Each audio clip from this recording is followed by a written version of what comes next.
Everybody, it's Carm here, the very verbal producer.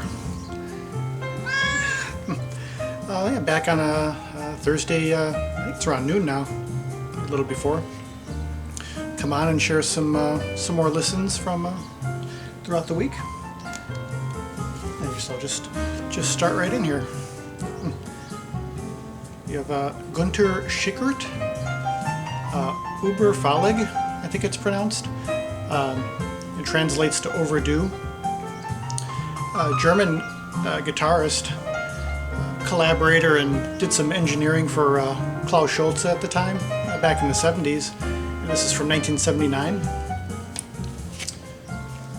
And just for quite a while, and played it in a very long time. I like the cover, the back cover. Really nice traveling music. Kind of well, his style is really kind of in the Berlin school style, you could say, in a sense. A very individual take on it. If you know Manuel Gatsching's music for, I think it's music for electric guitar, kind of similar to that. I think it goes in I'd say kind of a darker direction. Similarly, it sounds like synthesizer at times, like sequencer, though it's much more, I'd say it's a little more rooted. And it's all guitar on here, guitar and percussion, even though it sounds like synthesizer. Kind of one of those characters you wouldn't want to meet in a light alley or a dark alley. But yeah, it's pretty intense stuff. Kind of like the back and front cover. You have both. You know, it's intense. At times it seems like a serene journey, but there's a real kind of dark undercurrent of intensity there. Really good, for this time, summertime music. Though again, not like you'd get with, fun in the sun, on the beach type thing. It's more like it's hot, humid, not very comfortable. You got to get from one point to another, and it's not always an enjoyable journey because you're, not a fan of the heat and humidity like I am. I'd say I'm not a fan of the heat and humidity. And, if you're not enjoying it, this could be the soundtrack for it either way. It's 4 cuts, 2 longer cuts and 2 shorter ones in German. But yeah, if you like a different side of guitar music, yeah, it's mostly guitar and drums with a lot of really interesting found sounds. He has children laughing. I think it's his child, kind of talking and laughing as a baby. Lots of sounds of water. You hear the ocean, kind of like a brook gurgling. You got that contrasted with almost more industrial sounds, sometimes coming through from the guitar itself, or again just found sounds that are recorded. Yeah, just a nice mixture of we want to say like the organic and electronic, industrial and earthy. He has it really nicely in equal measure here. And yeah, if you like that sort of thing. Yeah, you can't really tell how well you could tell how it's spelled here. I think there's a liner here if you want to look them up. Statement of an Outsider. Oh yeah, this is on a reissue on Bureau B. I think it was originally on Sky Records. Yeah, I can see here. Gunther Shenk, Überfällig. But yeah, recommended for that kind of listening. Next up, little Peter Gabriel. It's a 4th self-titled. I was going to show this in the video for Vinyl Guru's self-titled thread.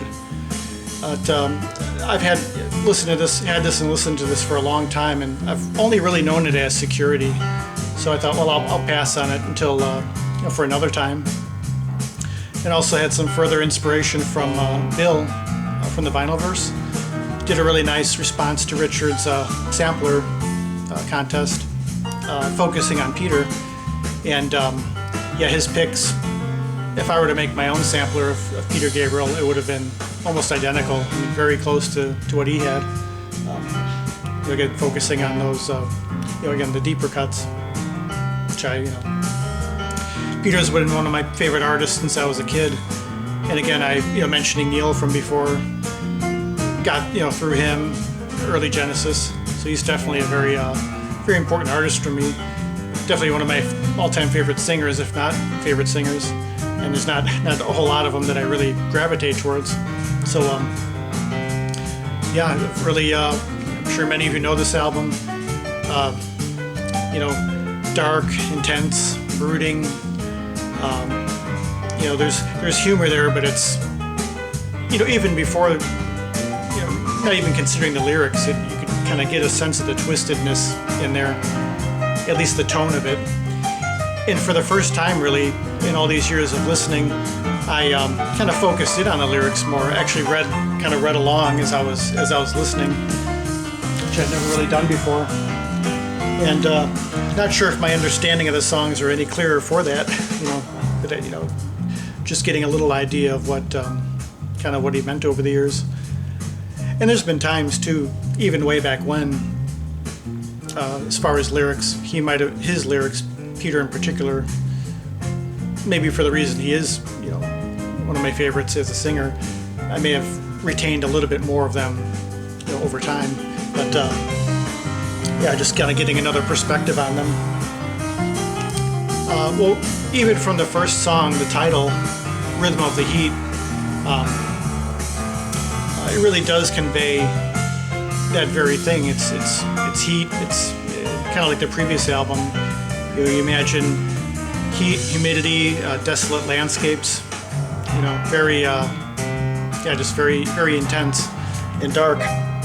Again, even without knowing about the lyrics.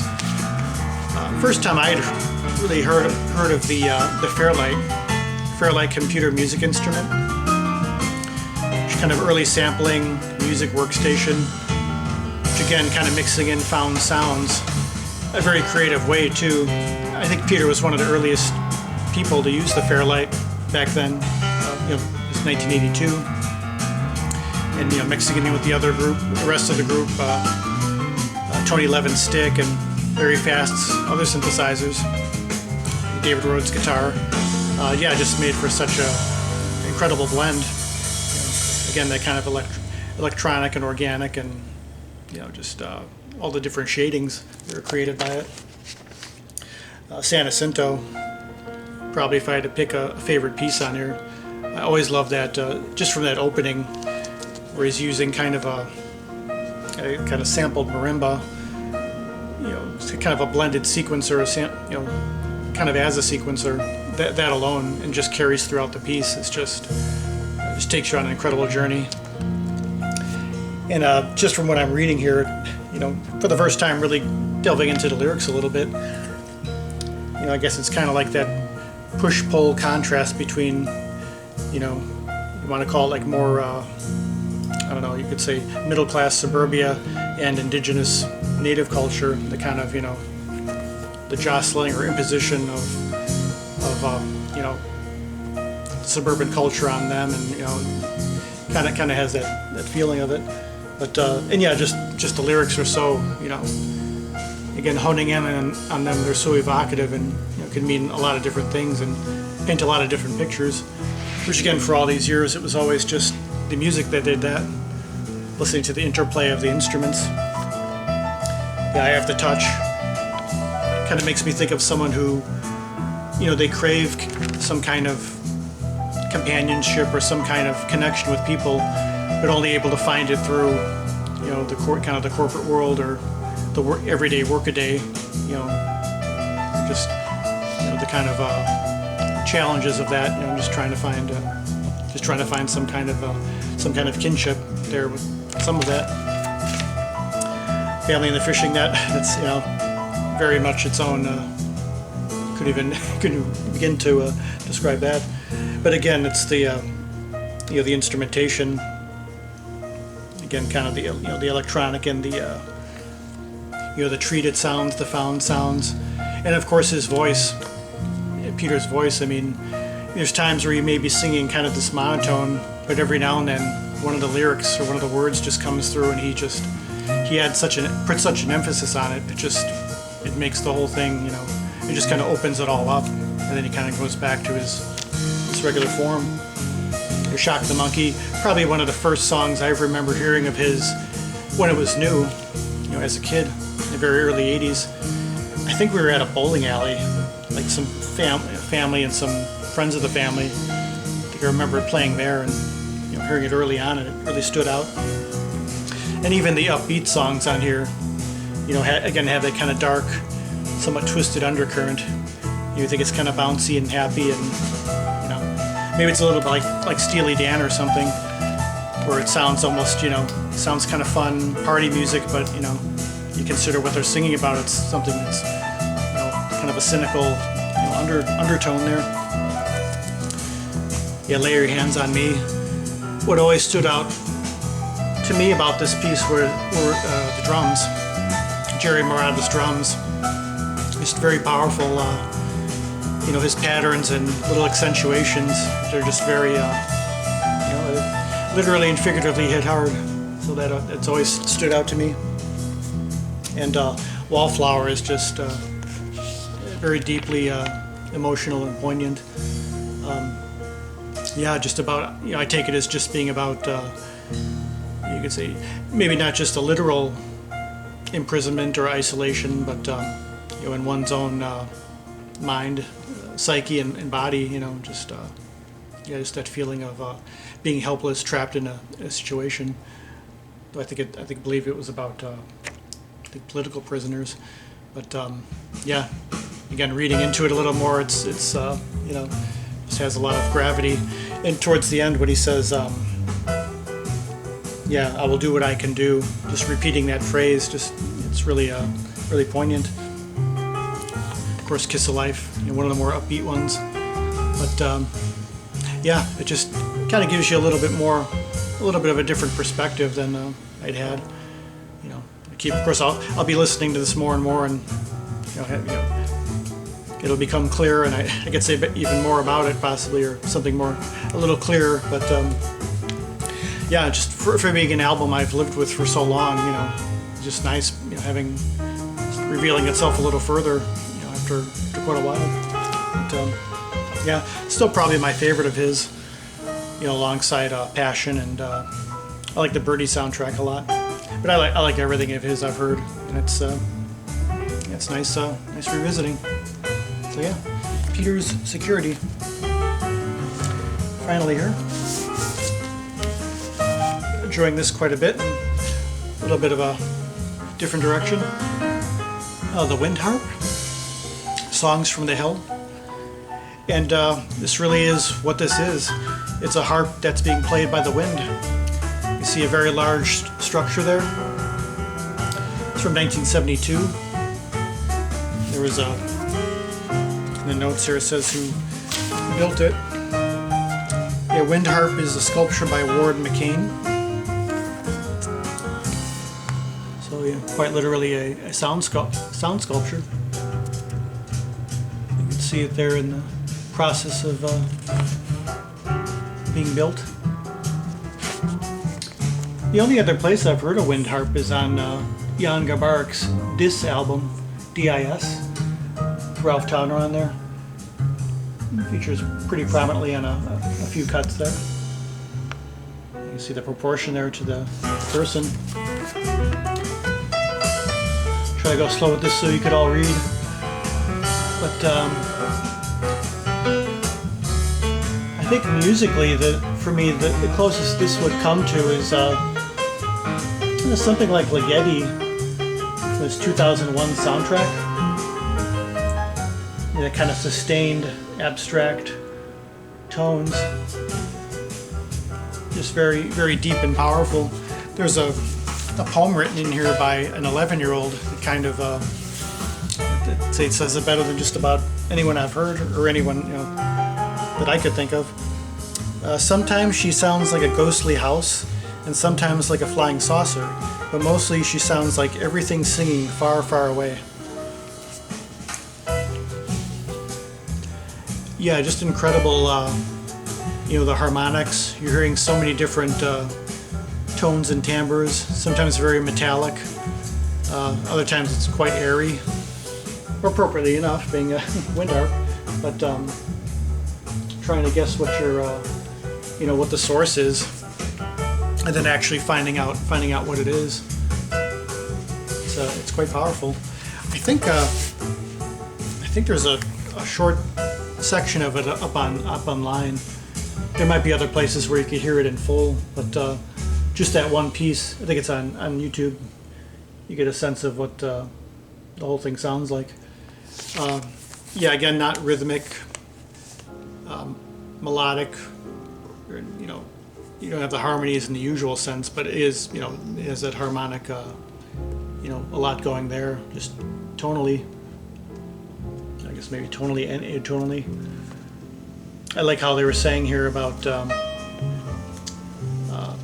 for windscreens, when they were recording it out in the field, they were using socks. Yeah, I was pointing out, white athletic socks are not as effective as green and gray Argyles. It's kind of funny. So I guess if you're looking to record things, do location recordings, those would be preferable depending on your microphones.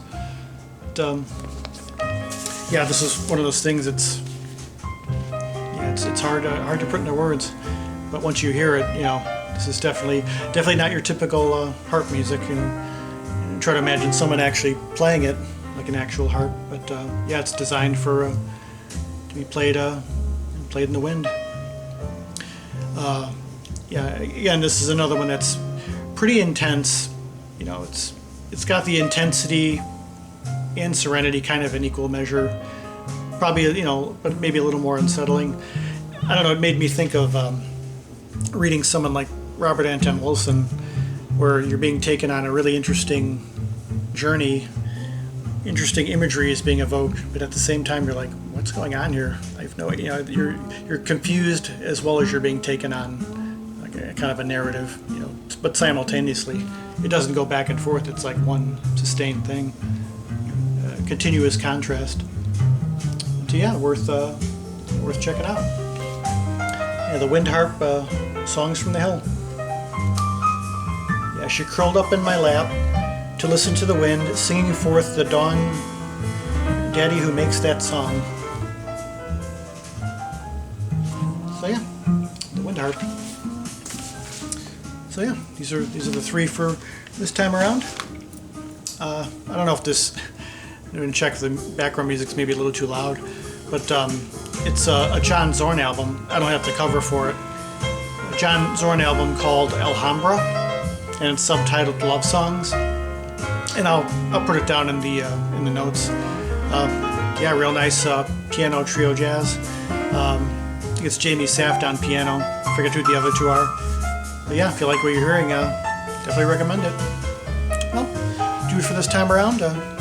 We'll be back on soon, and till the next one. Peace, love, and joy.